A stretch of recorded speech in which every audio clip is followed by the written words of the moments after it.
Good morning everybody, my name is Crystal and welcome to my YouTube channel. Good morning, it is Saturday morning, it is freezing cold here in Rochester, it is freezing.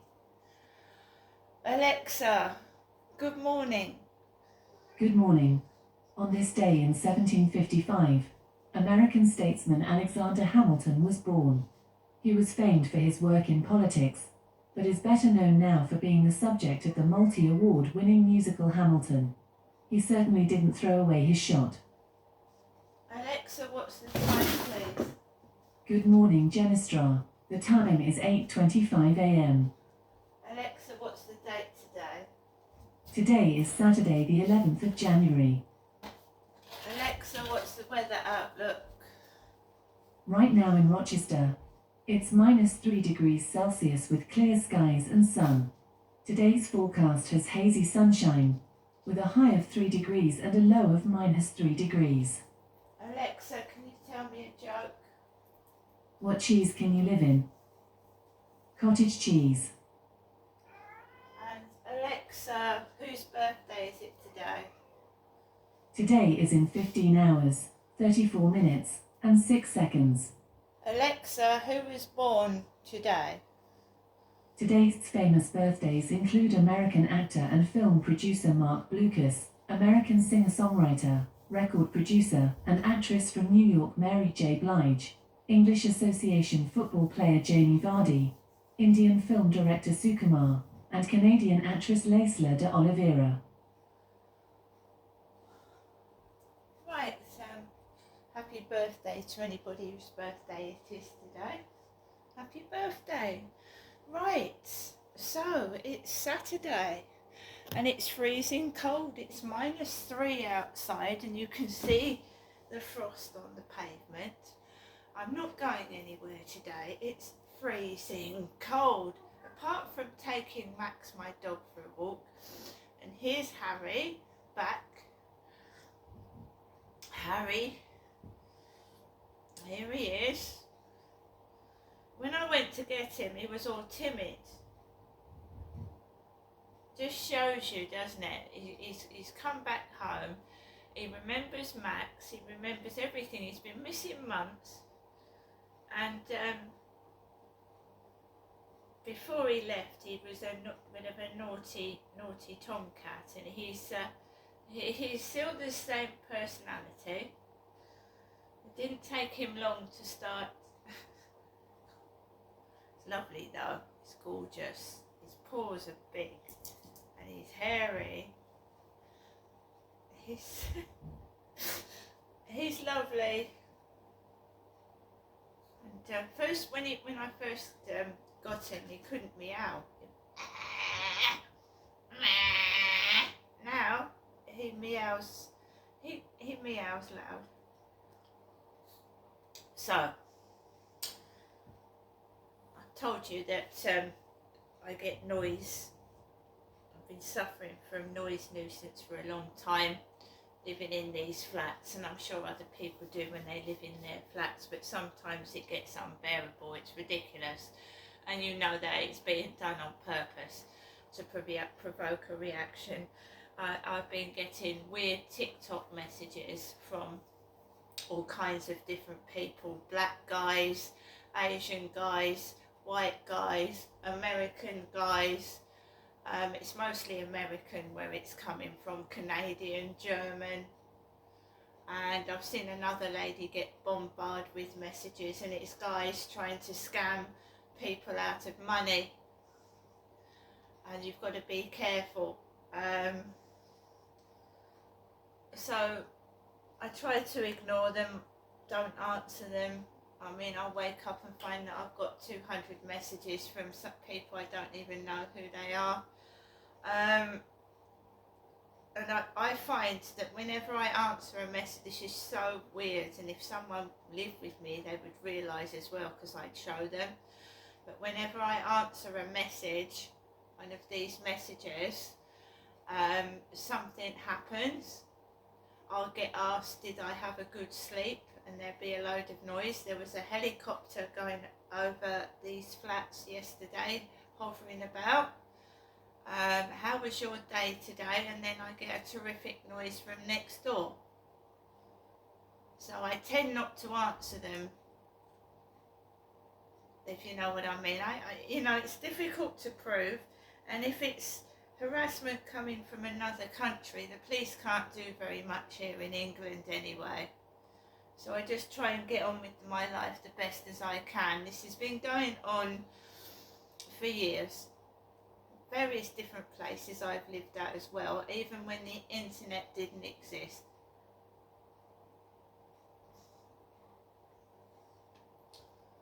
So either it must have come from either my grandparents or my father. All this ridiculous crap. I know that my dad was a TV set installer. So he used to take me, his daughter, his little girl, around to all these houses, and some of them would be in blocks of flats on the 14th floor of houses mainly in and surrounding London, Peckham, Catford, Lewisham, central London. My dad used to work in television shops as well, on the desk sometimes. And my mother worked in the Sydenham High Street when I was a little girl, in British Relay, it was called. British Relay Television Company in Sydenham High Street many yonks ago. My dad's TV shop. Get it? TV? He worked in a TV shop and he was a TV installer. He also told me that he'd met Boy George's mother. He was delivering a TV set to Boy George's mother. This was years ago, remember. My father, dad, is dead now. I love my cat's attention, but he's going to pull my jumper apart. He's got very big paws and claws.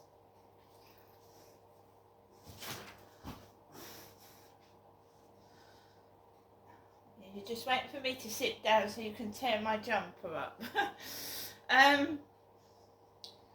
So the TV theme, the television theme.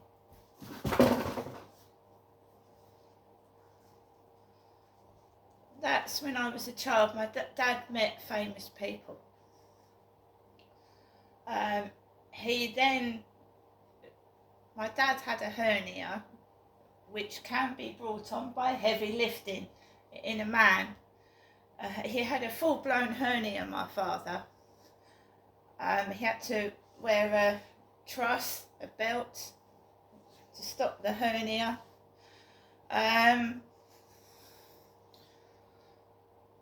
So, I'm sorry about this, but the cat's got very sharp claws and he's clawing the back of my legs.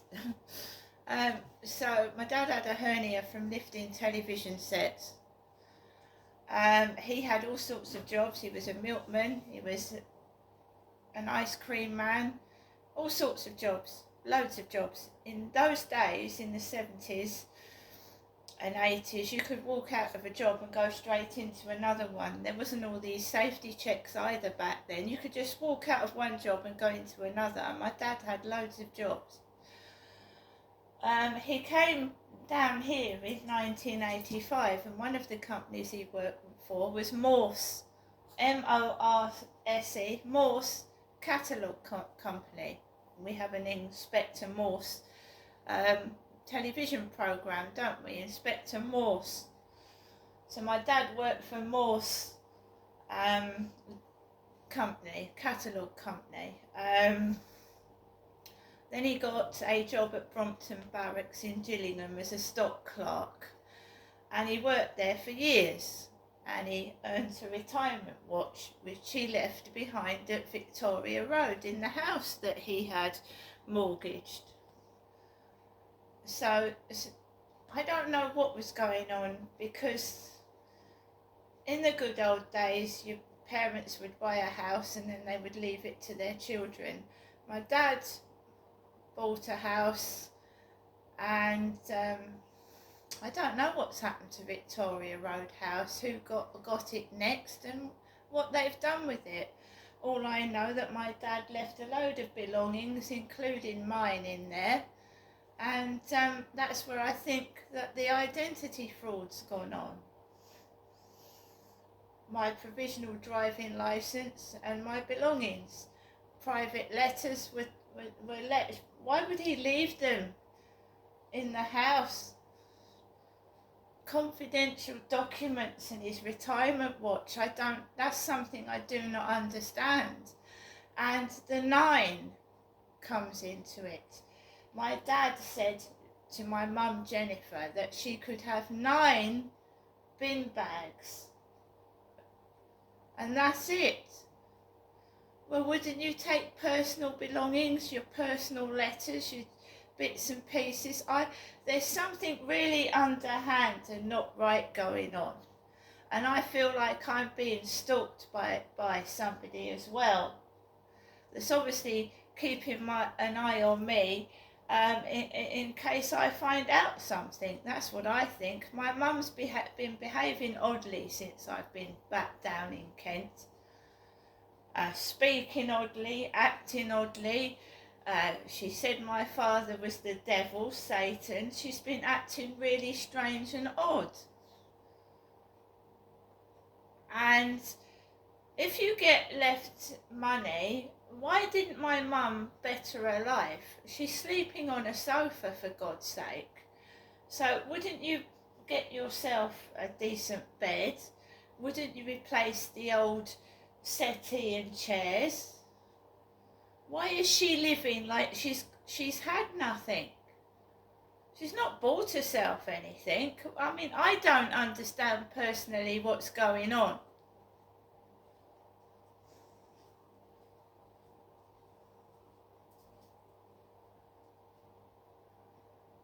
I have asked my mum whether she's being blackmailed. I have asked her. But I mean, you know, blackmailers can frighten old women. I don't know what's going on.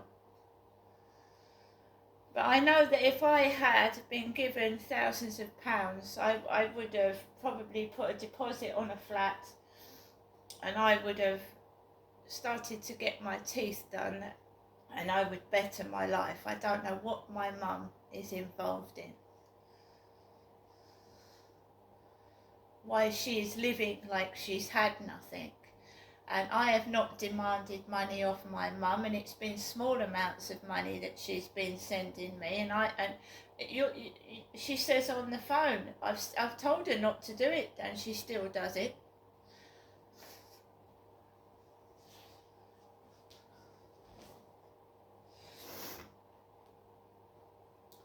So it could be a drug gang, a sex gang. You hear all about these sorts of things, don't you? I don't know what happened to my sister. I was kept away from my sister. When I tried to see my sister when I came down in 2008, no one would let me see my sister, not even my own mother. My sister's husband, had a karaoke red van, and they used to do karaoke near where I was raped, the Command House pub in Chatham. And my brother-in-law had a red karaoke van there, because I remember seeing it. And he used to bring my disabled sister around to the Victoria Road House, park outside, and I wasn't allowed to see my sister. My mum would say, "You stay there with your dad, I'm just going out to see Amanda." Now you might be thinking, why didn't I just go outside and go to the van and see if my sister was there? Because I'm a nice person, and if someone doesn't want me to do something, I didn't do it. Now I would have gone out. I was told, I'm going to come round with your sister and you can see her.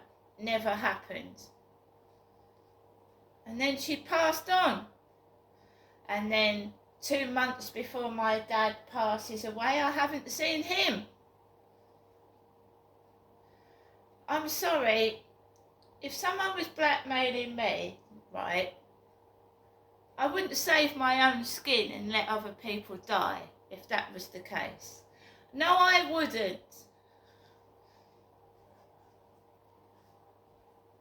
I'd report them. I don't care what danger I put myself in, I would report blackmailing. There is something suspicious going on. There is. I have been isolated. Since I've come down here in 2008, I've been isolated from everybody. When I was up in Gloucestershire, I saw people. I've just been isolated from everyone, and my mum was hiding the telephone and even the bloody doorbell in her handbag when I came down in 2008. So no one could fucking ring me so something suspicious has definitely been going on for a long time.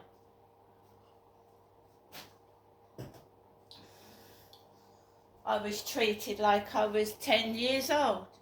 You've got to come in at 4 o'clock. You can't speak to anybody on the phone. I used to have to hide in the back garden of Victoria Road to make a phone call. And I was in my 40s. And I remember once my mum saying to me, "Who are you talking to?" I said, I'm just talking to someone. "I'm going to tell your dad you're on the phone to somebody." I said, "You can tell my dad I'm on the phone to somebody." I said, "I'm taking a personal call." And she got all agitated and aggressive, and I had to go into the garden and hide behind a bush to make a private phone call. No word of a lie. I reported numerous cases of breaching my human rights to the police living there, being sexually assaulted, pushed, and the police told me I was a guest in my parents' house. And they did nothing when I was pushed against the table, sexually violated, nothing. In that house at Victoria Road, I was sexually abused in it.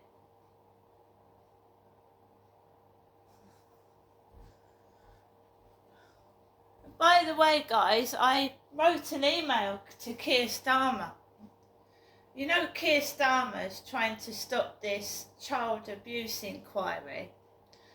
I wrote an email to Keir Starmer, and Keir Starmer shakes hands with King Charles III. They shake hands, they go for tea, you know. He goes to Charles's to have a tea. Well, now they're trying to stop this child abuse inquiry going on, aren't they? And there is a scandal where they have been using sex abuse music to provoke. Someone else has spotted it. They've been using a song with references to abusing a child in a campaign. What the fuck is going on? So I write to Keir Starmer in an email, and there's a record of it on my phone, telling him what the hell is going on with the police, and that I was sexually abused as a child, and they've not done anything since I was a kid, and all this, not proceeding with child abuse inquiries, and using a song with reference to child abuse in it. What the fuck is going on? You can see it on YouTube.